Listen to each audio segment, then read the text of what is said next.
ચોમાસું બેસી ચૂક્યું છે અને આપણે તમામ લોકો મેઘરાજાના આગમનની રાહ જોતા હતા અને મોડા તો મોડા વરસાદ શરૂ થઈ ચૂક્યો છે. વરસાદની સાથે ક્યાંક પવન પણ ફૂંકાય છે. આ તમામની વચ્ચે ઉનાળાથી શરૂ થયેલા વીજળીના ધાધિયા હજુ પણ યથાવત છે તેવી અનેક ગામડાઓમાંથી ફરિયાદ આવે છે. રાજ્યની અંદર વીજળી કંપની સરકારી પણ છે અને ખાનગી પણ છે. જ્યાં જ્યાં ખાનગી છે ત્યાંથી આ પ્રકારની કોઈ ફરિયાદ નથી આવતી, પરંતુ જ્યાં સરકારી કંપની છે ત્યાંથી ફરિયાદ આવે છે. શહેરનો નવો ડેવલપ થયેલો વિસ્તાર હોય કે ગ્રામીણ, અનેક ઠેકાણેથી આવી ફરિયાદ આવે છે. એટલે લાગ્યું કે વીજળી બોર્ડના ધ્યાનમાં લાવવું જરૂરી છે, સરકારના ધ્યાનમાં લાવવું જરૂરી છે, ઉર્જા મંત્રીના ધ્યાનમાં લાવવું જરૂરી છે. કારણ કે એ લોકો પણ તો બિલ ભરે છે ને, અને હવે તો જ્યાં જ્યાં લાગ્યા હશે ત્યાં સ્માર્ટ મીટરવાળું બિલ ભરતા હશે. શરૂઆત મહેસાણાથી કરી લઈએ, નીતિનભાઈનો જિલ્લો, અને આ જિલ્લાના જ બહુચરાજીના ભારતીય જનતા પક્ષના ધારાસભ્ય છે. મહેસાણાથી એટલે કે ભાજપના ધારાસભ્ય સુખાજી ઠાકોર, એમને પત્ર લખ્યો છે. પત્ર જોજો તમે, એમને પત્ર લખ્યો છે.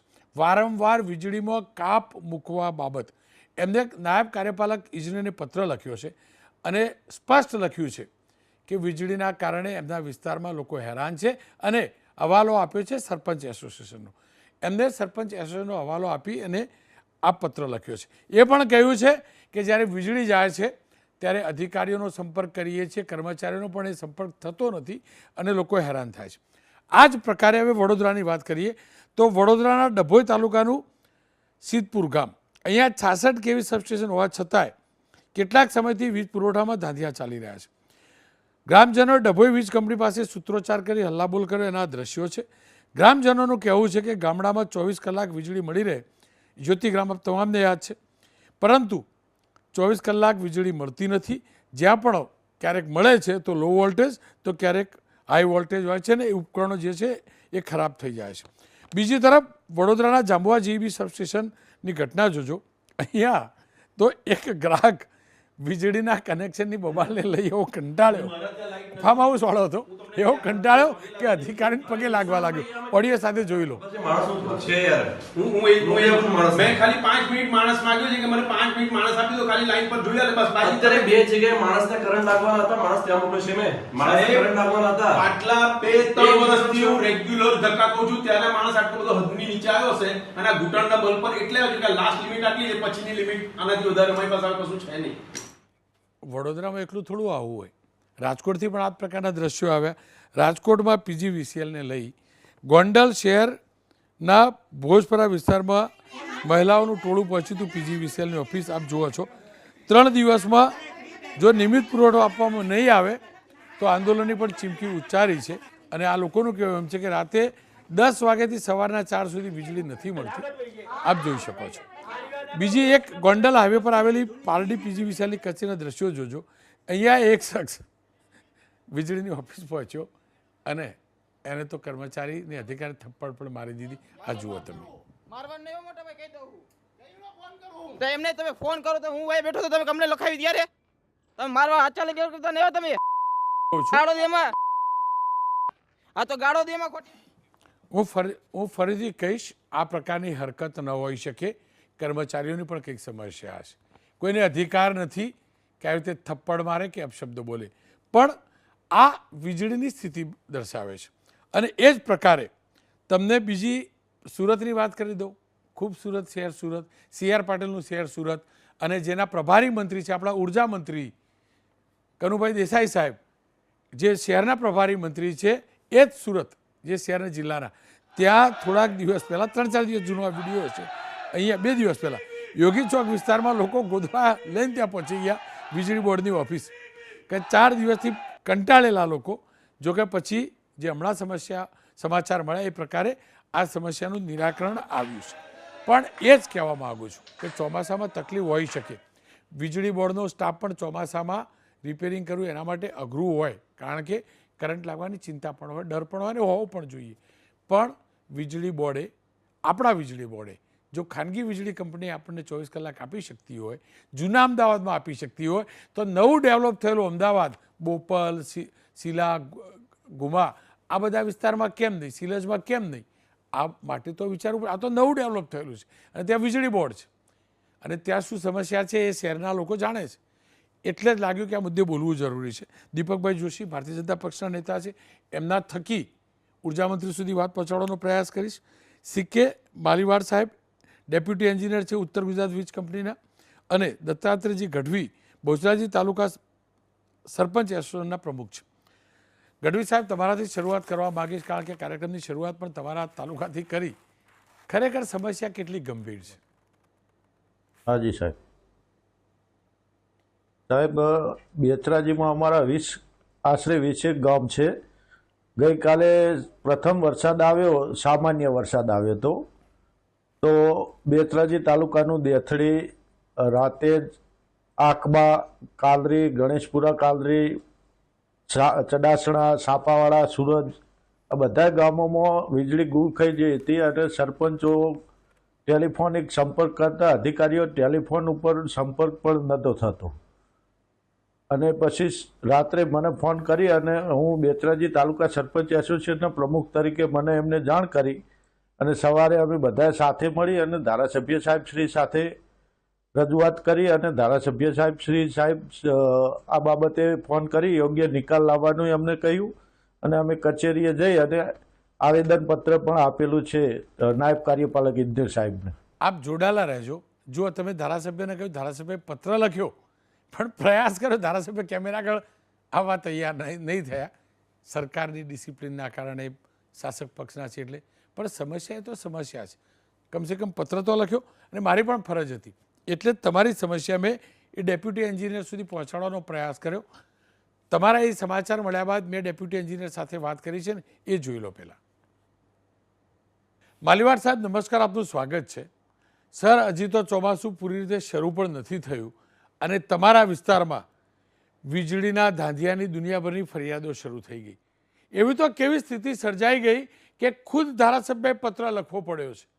શું કારણ વારંવાર વીજળી ખૂટવા આવવાનું? વીજળીની સમસ્યા સાહેબ છે નહીં આમ તો, પણ ગઈકાલે જે વરસાદ આવ્યા પછી જે ફીડર હતા એ ફીડર ફોલ્ટમાં ગયા હતા. અને આપણે પછી એમને 1 by 1 વરસાદ રોકાયો એટલે ચાલુ કર્યા હતા. માલીવાડ સાહેબ, તમારા વિસ્તારના 1-2 નહીં, અડધો ડઝન ગામના લોકોની સમસ્યા છે, એમની ફરિયાદ છે. અને તે પણ 1-2 દિવસથી નહીં, તેમના કહેવા પ્રમાણે છેલ્લા 5 દિવસથી વીજળીની આ સમસ્યા છે. વારંવાર વીજ પુરવઠો ખોરવાય છે. ના સાહેબ, આપણે 47-48 ડિગ્રી તાપમાન હતું એવા સંજોગોમાં પણ આપણે કન્ટિન્યુ સતત પાવર સપ્લાય આપ્યો છે. એમાં કોઈ પણ ઇન્ટરપ્શન આવેલા નથી. પણ આ 2-4 દિવસથી જે વરસાદ જેવું વાતાવરણ હતું એટલે એમાં જે ફોલ્ટ થયા હતા એના કારણે પછી લાઈનો અમે 1 by 1 અડધી કાપી અને ચાલુ કરતા હતા. જેમ સ્ટેપ જે રીતે ફોલ્ટ મળે એ રીતે અમે લાઈન એટેન્ડ કરતા હોઈએ છીએ. સાહેબ જુઓ, મોઢેરા, બેચરાજી, આ બધા તો મોટા ગામ છે ને, પર્યટન સ્થળ છે, ધાર્મિક યાત્રાધામ પણ છે. ત્યાંના લોકોની આ ફરિયાદ છે કે વારંવાર વીજળી ખોરવાય છે. કંઈક તો હશે તો કહેતા હશે ને ગ્રામજનો, એમને તો વાત ઊભી નહીં કરતા હોય. ના સાહેબ, એટલે એમાં કેવું છે કે જનરલી ફોલ્ટમાં અમને જઈએ તો પિન સિરામિકની પિન હોય છે, એ ફીડ વધારે ફાઇન્ડ આઉટ થાય છે અને એના કારણે અમને વધારે ફોલ્ટ મળે છે. બાકી કન્ટિન્યુઅસ પાવર સપ્લાય 24/7 ચાલુ જ હોય છે. બાકી ચોમાસાની શરૂઆતમાં સિઝનમાં થોડું ઇસ્યુ રહે છે અને એ પણ સોર્ટ આઉટ કરી લઈએ છીએ. ધારાસભ્યએ તો પત્રમાં એમ પણ લખ્યું છે કે વીજળીનો કાપ મૂકી દેવામાં આવે છે. ક્યાંક એવું તો નથી ને કે થોડીક પણ હવા આવશે, પેલું લંગરિયું પડી જશે, નાનો અમથો ફોલ્ટ થશે, પાછું રિપેર કરવા પહોંચવું પડશે, એના કારણે જેવો વરસાદ ચાલુ થયો અને સ્વિચ બંધ કરી દેવામાં આવતી હોય, ક્યાંક એવી પ્રેક્ટિસ તો શરૂ નથી થઈ ને? ના, કોઈ બંધ ના કરે.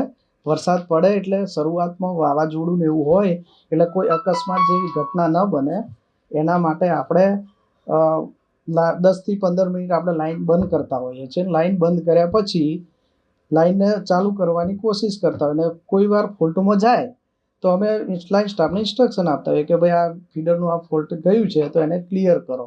એટલે લાઈન ઉપર જાય અને ફોલ્ટ મળે એટલે અમે ચાલુ કરી દેતા હોય છે અને એ સમય મર્યાદામાં ચાલુ કરતા હોઈએ છીએ. જુઓ, દુર્ઘટના સર્જાવાની આશંકા હોય તો આગોતરા આયોજનના ભાગરૂપ, સાવચેતીના ભાગરૂપ પાવર કાપ કરવો પડે અથવા બંધ કરવો પડે, વીજ સપ્લાય માની શકાય. પણ આળસના કારણે આપણે બંધ કરી દઈએ એ પણ તો ખોટું કહેવાય ને. એનાથી પણ વધુ વરસાદ રોકાઈ જાય પછી તો રીઇન્સ્ટોલ કરવો જોઈએ ને પાવર. કલાકો સુધી પાવર બંધ રહે સાહેબ, વીજળી બંધ રહે, આટલો ઉકળાટ હોય, લોકો હેરાન થાય ને. ના સાહેબ, જે ફોલ્ટ થાય ચોમાસાની શરૂઆતના ફેઝમાં હોય છે અને પછી તો સાહેબ ઓકે ચાલતું હોય છે, કોઈ બીજો ઇસ્યુ નથી રહેતો. સાહેબ, કેમ કે હજુ મહેસાણા જિલ્લામાં 2 દિવસ પહેલેથી જ વરસાદ શરૂ થયો છે. છેલ્લા 2-3 દિવસથી વરસાદ શરૂ થયો છે અને આ પાવરના ધાંધિયા તો જે સરપંચો કહી રહ્યા છે, એબીપી અસ્મિતા સંવાદદાતા હારૂન નાગોરી મળ્યા અનેક સરપંચોને, ગ્રામજનોને, એમના કહેવા પ્રમાણેથી વીજળીના ધાંધિયા તો 5 દિવસથી છે. કોઈ વાવાઝોડું નથી, કોઈ આંધી નથી, કોઈ જબરજસ્ત પવન નથી ફૂંકાયો, છતાં પણ વીજ પુરવઠો ખોરવાતો હોય સાહેબ, તો ગ્રામજનોને ચિંતા તો થાય ને. હજી આખું ચોમાસું બાકી છે, જબરજસ્ત વરસાદ પણ પડશે અને પવન પણ એવો ફૂંકાશે, તો એ દિવસોમાં સ્થિતિ કેવી સર્જાશે એ પણ તો હકીકત છે ને. એની પર તો ચિંતા કરવી જોઈએ ને. હા, એટલે એમાં સાહેબ શું છે કે વાવાઝોડું નથી આવ્યું પણ અમારે ત્યાં બેચરાજી વિસ્તારમાં વરસાદ બી ગઈકાલે રાત્રે પડ્યો અને પવન બી ફૂંકાયો તો 2 દિવસ પહેલા. 2 દિવસ પહેલા વરસાદ પણ પડેલો, એના કારણે આ ઇસ્યુ થયો હતો. અને એ જે પાવરનો ઇસ્યુ ફોલ્ટના કારણે થયો તો એનો ટાઈમસર આપણે સાહેબ રિઝોલ્વ કરી જ દઈએ છીએ. સરપંચ સાહેબ, તમારા વિસ્તારના ડેપ્યુટી એન્જિનિયર કહી રહ્યા હતા, શું ખરેખર સમસ્યા 1-2 દિવસની જ છે કે ખરેખર લાંબા સમયથી આ સમસ્યા છે? લાંબા સમયથી સાહેબ. એટલે 27 પહોંચે પણ મેં લેખિત અરજી આપેલી ડેપ્યુટી એન્જિનિયરને મારી ગ્રામ પંચાયતની કે ભાઈ આ વર્ષોથી આ ગામમાં લાઈન મેન્ટેન નહીં કરેલી અને લાઈનો મેન્ટેનન્સ કરાવડાવો અને સીમની લાઈનો પણ ઝાડોમાંથી વાયરો પસાર થાય છે, તો એ લાઈનોનું મેન્ટેનન્સ કરવા માટે મેં 2 વાર લેખિત રજૂઆત પણ કરેલી છે બેચરાજી વિદ્યુત બોર્ડમાં. પણ આજ તારીખ સુધી એનું કોઈ નિરાકરણ લાવ્યા નથી જી, અને વારંવાર ફોલ્ટ થઈ અને લાઇટો જતી રહી. આપની વાત સાચી એટલે છે કે થોડાક દિવસો પહેલાં અમે પણ એ રિપોર્ટ પ્રસારિત કર્યો હતો. દીપકભાઈ, શું કારણ ખાનગી કંપનીઓનું બધું થ્રુ અને સરકારી કંપનીમાં આ તકલીફ? રોનકભાઈ, સમજવાનો પ્રયત્ન કરીએ ને તો જે શહેરી વિસ્તાર જે છે અને ગ્રામ્ય વિસ્તાર, એટલે શહેરી વિસ્તારની અંદર જ્યાં પ્રાઇવેટ કંપનીઝ જે છે, એટલે ધારો કે અમદાવાદ છે તો ટોરેન્ટ કંપનીને આપેલું છે, તો એ લોકોનું જે વાયરિંગ ને જે કંઈ સિસ્ટમ છે, ટ્રાન્સફોર્મર ને જે બધી વસ્તુઓ છે, એક સેફર સાઇડની અંદર અને કન્સીલ એટલે નીચે અંડરગ્રાઉન્ડથી લીધેલી હોય, એટલે ત્યાં સેફટી અને સિક્યોરિટી પર્પઝથી પણ કોઈ પ્રોબ્લેમ નથી. બીજું એનું મેન્ટેનન્સ પણ ઓછું કરવાનું આવે છે અને એ રીતે પહેલેથી જ એક આખું યોજના કરીને થઈ છે. વાત તમારી સાચી. જીઈબી સૌથી પહેલાં આપણે ત્યાં જીઈબી હતી રૂરલ એરિયાની અંદર, જીઈબીથી બધું કામ થતું હતું. પછી 3 વસ્તુને 2005 પછી બધું ડિસ્ટ્રીબ્યુટ કરવામાં આવ્યું, એટલે ગુજરાત ઉર્જા વિકાસ નિગમને કરીને અને પછી ગુજરાત સ્ટેટ ઇલેક્ટ્રિસિટી કોર્પોરેશન અને પછી જે ચારેય વિસ્તારોને ઉત્તર, દક્ષિણ, પૂર્વ, પશ્ચિમ અને મધ્ય એ રીતે ડિસ્ટ્રીબ્યુશન માટેનું પાવર સપ્લાયનું કરવામાં આવ્યું છે. સવાલ આ તમે જે બાબતની જે ચર્ચા કરી એ બાબતે હું તમને કહું કે સલામતીના હેઠળ ધારો કે કોઈ એવું કંઈ વરસાદનું આવતું હોય તો એના લીધે એ લોકો બંધ કરતા હોય છે, પણ પાવર સપ્લાય જે કાપવાળી જે વાતચીત છે, હું માનું છું ત્યાં સુધી એ તદ્દન ખોટી એટલા માટે છે કે ગુજરાતે છેલ્લા કેટલાય વર્ષથી, તમે સમજો 2012થી અત્યાર સુધીનું આપણે જો કરીએ, વધારે આગળ ન જઈએ પણ આટલું કરીએ, તો પણ જે રીતે ડિમાન્ડ જે આવી છે એનાથી ડબલ પ્રોડક્શન એટલે પાવરનું જનરેશન કરી રહ્યું છે. અત્યારે તમે જોવા જાઓ તો કમ્પેર ટુ ગુજરાત, રાજસ્થાન અને મહારાષ્ટ્ર તો ઇન્ડસ્ટ્રીયલ એરિયા છે, તો તેમ છતાં પણ સૌથી વધારે ગુજરાત પોતે અત્યારે કરી રહ્યું છે 52.9 GW એટલે ગીગાબાઇટ્સ એટલે વોટ્સ એટલું ઉત્પાદન કરી રહ્યું છે, એટલું અત્યારે આપણે આપી રહ્યા છે. જ્યારે મહારાષ્ટ્ર જે છે એ 46.1 છે અને રાજસ્થાન જે છે એ 40.1 છે. એટલે કહેવાનો મતલબ જેટલી ડિમાન્ડ વધી છે, તમે જોજો 2021ની અંદર ટોટલ જે હતા 1,43,00,000 હતા, 1,40,00,000 હતા કનેક્શન. 3 લાખ બીજા 1 વર્ષની અંદર કનેક્શનો આપ્યા છે. એટલે કહેવાનો મતલબ એટલો છે કે કાપ મૂકવા માટે કે કોઈને બીજી કોઈ પ્રોબ્લેમ્સ હોય કે પાવર જનરેશન નથી થતું, એ કોઈ વસ્તુમાં એના લીધે આ કાપ મુકાતો નથી. ઉલટાનું ગુજરાતે તો બીજા બધા પણ સ્કોપ ખોલેલા છે. સોલરથી તમે કરો, વિન્ડ છે, પછી બાયોમેક્સ છે. તો આ પદ્ધતિ પણ અપનાવીને પાવર આપવાનો પ્રયત્ન કર્યો છે. હા, જ્યારે ઇન્ડસ્ટ્રીની વાતચીત આવે છે તો ઇન્ડસ્ટ્રીયલ છે, તો મેં ડોમેસ્ટિકની આ વાતચીત કરી. ઇન્ડસ્ટ્રીયલ પણ સપ્લાયમાં એ લોકો ગુજરાત સરકારે ખરેખર જે આપવી જોઈએ એનાથી વધારે પડતો પાવર આપી રહ્યા છે. એટલે આ કારણ જે છે, જ્યાં ધારો કે બેચરાજીમાં ને એમાં જ્યાં બંધ થયું છે, હા ક્યાંક એક વસ્તુ બની હશે, એ વાત સાચી છે કે જ્યાં મેન્ટેનન્સનો પ્રોબ્લેમ થતો હોય ત્યાં ક્યાંક બેદરકારી રખાઈ હોય અને એના લીધે આ વસ્તુ બનતી હોય. પણ સવાલ એટલો છે કે સરકારની જ્યાં વાત આવે છે, જ્યાં કંપનીની વાતચીત આવે છે, જ્યાં પ્રજાને પાવર સપ્લાય આપવાની વાતચીત આવે છે, હું માનું છું ત્યાં સુધી પૂરતો આપણી પાસે વીજળીનો સપ્લાય છે. પણ દીપકભાઈ, આ સુખાજી ઠાકોર ખરા ને, એ ભારતીય જનતા પક્ષના ધારાસભ્ય, કોંગ્રેસના નહીં. એમને કદાચ પાવર કાપ એનો મતલબ કે ઓછો પાવરની શોર્ટેજ છે પરિપ્રેક્ષમાં નથી લખેલું, પાવર કાપી દેવામાં આવે છે. મહેસાણી છે તળપદી ભાષામાં એમને લખેલો પત્ર કે ભાઈ વરસાદ થોડો પડે એટલે પાવર કાપી દેવાનું, વરસાદની સિઝન આવે એટલે બંધ કરી દેવાનું, એટલે રિપેરિંગ કરવા ના છું. રિપેરિંગ કરવું અઘરું છે, હું માનું છું. જીવના જોખમે કામ કરે છે, એ પણ માનું છું. વાવાઝોડા વખતે બોર્ડના કર્મચારીઓ અદ્ભુત કામ કર્યું હતું, એ પણ માનું છું. પણ એ પણ હકીકત છે સાહેબ કે મોટા સાહેબો ઓફિસની બહાર નીકળતા નથી. હું દ્રશ્યો ગયા અઠવાડિયે જ બતાવેલા, ચોમાસા પહેલાં બતાવેલા, વીજળીના થાંભલા અને ઓવરહેડ લાઇનના દ્રશ્યો જોજો દીપકભાઈ. મારી ટીમને કહીશ એ દ્રશ્યો બતાવ્યું છે દીપકભાઈને. મેન્ટેનન્સ પ્રોપર નથી થયું એ હકીકત છે. આપ જુઓ થાંભલા, આ ચોમાસું શરૂ થયું પવન આવે પહેલાંના દ્રશ્યો છે. અનેક ઠેકાણે લીલા વેલા છે. અહીંયા ફોલ્ટ પણ થાય, કર્મચારીને પણ કરંટ લાગે, ખેડૂત જાય તો એને પણ. આ સૂકું હતું ને આ લીલું જુઓ ને તમે, ક્યાં વરસાદ નહોતો, વરસાદ પહેલાંના છે. આ સ્થિતિ છે. એટલે જ હું કહું છું રિપેરિંગ પ્રોપર નથી થયું પહેલાં, એટલે આ સ્થિતિ સર્જાય છે. શહેર ને ગામડાની વાત કરીએ તો દીપકભાઈ, આ સિલજ, બોપલ, આ બધું જે વીજળી બોર્ડ લાગે ને સાહેબ, એ પણ તો શહેરમાં આવ્યું ને. હા, એટલે હું કહું છું ને રોનકભાઈ, તમારી વાત ખોટી છે, હું નથી કહેતો, તમે સાચા છો, જે બતાવ્યું એ પણ છે. હા, ક્યાંક કર્મચારીની પોતાની બેદરકારી અથવા તો એને કામ ન કરવું હોય એના માટેના ઢાક પીછોડા થતા હોય ને એના લીધે આ બદનામ થઈ રહ્યું છે, આખું તંત્ર બદનામ થઈ રહ્યું છે. પરંતુ હું તમને કહી દઉં કે સૌથી વધારે જે પાણી અને વીજળી આ બંને ઉપર ભારતીય જનતા પાર્ટીની સરકારનો પોતાનો આજની તારીખમાં હું તમને કહી દઉં કે સૌથી પહેલું કોન્સન્ટ્રેશન એમનું આના ઉપર છે કે જ્યાં જળ સંકટ પણ ના આવવો જોઈએ અને વીજળીનો પણ સંકટ ના આવવો જોઈએ. આ બંને ઉપર એમનું કોન્સન્ટ્રેશન છે અને એના માટે હું તમને કહી દઉં કે પૂરતો પાવર આપણી પાસે છે. ઉલટાનો એટલો પાવર સપ્લાય છે કે જે આપણે ઇન્ડસ્ટ્રીને પણ આપી શકીએ છીએ, ઇરિગેશનને પણ આપણે આપીએ છીએ. સૌથી સારામાં સારું જો અત્યારે ભારતની અંદર જો વીજળીની દ્રષ્ટિએ તમે જોવા જાઓ તો ગુજરાત ફર્સ્ટ નંબર ઉપર છે, એ લીડ કરી રહ્યું. સવાલ એટલો છે કે કર્મચારીની ક્યાંક કોઈને કોઈક બેદરકારીના લીધે આ બધું બદનામ થતું હોય છે. આ ન થવું જોઈએ. વાત સાચી છે તમારી કે જેના લીધે એવી એક છાપ થાય કે કાપ મુકાય છે, ખરેખર કાપ નથી મુકાતો, એમની કોઈ બેદરકારીને લીધે અથવા તો એમને કામ ન કરવું પડે એના લીધે આ વસ્તુ થતી હોય છે. પરંતુ હું એ પણ વાત કરીશ, જ્યારે આપણે ધ્યાન દોર્યું છે, રજૂઆત કરવાનો પ્રયત્ન પણ કરીશ, પરંતુ આમાં પારદર્શકતા આવે, વહીવટ સારો થાય અને પ્રજાને પૂરતો પાવર સપ્લાય મળે એના માટે જે કંઈ યોજના જીઈબી પછીની જે કરવામાં આવી, જે કંપનીઓને ડિસ્ટ્રીબ્યુશન કરવામાં આવ્યા, કારણ કે ત્રણેય ફેઝ જોવા જાવ તો એક કંપની જનરેશન કરે છે, બીજું ટ્રાન્સમિશન કરે છે અને ત્રીજો ભાગ છે ડિસ્ટ્રીબ્યુશનનો છે.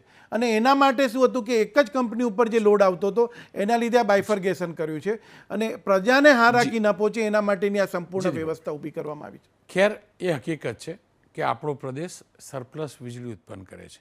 એ પણ હકીકત છે જ્યોતિગ્રામ યોજના બાદ વીજ પુરવઠાની ગ્રામીણ વિસ્તારમાં સ્થિતિ પણ સુધરી છે. 2 દશક અગાઉ જે સ્થિતિ હતી એ હાલ સ્થિતિ નથી, એ હકીકત છે. અને એના સારા પરિણામો છે, એ પણ હકીકત છે. પણ એ વાતથી ઇનકાર ન કરી શકાય કે આપણે તો ગુજરાત છીએ ને, આપણે છીએ, આપણે પહેલેથી આપણે હતા. આપણું રાજ્ય પહેલેથી પ્રગતિશીલ વિચારસરણીવાળું હતું. અને જ્યારે જ્યોતિગ્રામ યોજના છે, આખું ઇન્ફ્રાસ્ટ્રક્ચર છે, આટલો સમય થયો તો ક્યાંક જ્યાં પણ લૂફોલ છે એ બંધ કરવા જરૂરી છે. જ્યાં પણ ક્ષતિ છે ત્યાં સરકારનું ધ્યાન દોરવું જરૂરી છે. કારણ કે વીજળીનું એક પણ યુનિટ આપણે મફતમાં નથી લેતા. સરકાર અને એમનું આ વીજળી બોર્ડ, ફરીથી કહું છું, સરકાર અને એનું આ વીજળી બોર્ડ ક્વોલિટી અને ફ્લક્ચ્યુએશન સિવાયની વીજળી આપવા બંધાયેલું છે. કારણ કે આપણી સેવા નથી કરતું, આપણે ગ્રાહક છીએ, પૂરું બિલ ચૂકવીએ છીએ, તો પૂરી વીજળી આપવી જોઈએ. એક સેકન્ડમાં પૂરું કરો. જી રોનકભાઈ, એક ખાસ વાત કરીશ આપના માધ્યમથી. જ્યારે આટલો સરસ વિષય તમે લીધો છે અને પ્રજાને ટચ થાય એવો છે, તો 1912 એ લોકોનો હેલ્પલાઇન નંબર છે. કોઈ પણ જગ્યાએ આવી કોઈ જો પરિસ્થિતિ હોય અથવા તો ક્યાંક તકલીફ પડતી હોય પાવર સપ્લાયને લગતી, તો તરત જ આ નંબર ઉપર ફોન કરે. હું માનું છું ત્યાં સુધી તરત એનું નિરાકરણ આવશે. ખેર, આશા રાખું બોર્ડ એની અંદર જ કોઈ પણ જે ફોલ્ટ હોય એનું નિરાકરણ લાવે. કારણ કે પહેલાં જે ફોલ્ટ થાય છે ને એના જ કારણે ચોમાસામાં ફોલ્ટનું ગુણાકાર થાય છે અને એના જ કારણે લોકોને હેરાન પણ થવું પડે છે, દુર્ઘટનાઓની સ્થિતિ પણ સર્જાય છે અને નાના કર્મચારીઓએ પોતાના જીવના જોખમે રિપેરિંગ કરવા પણ જવું પડે છે. આશા રાખું આપણો પ્રદેશ ઉજાસવાળો પ્રદેશ છે, 24 કલાક ઉજાસ રહે, વાળુના ટાઈમે તો ખાસ.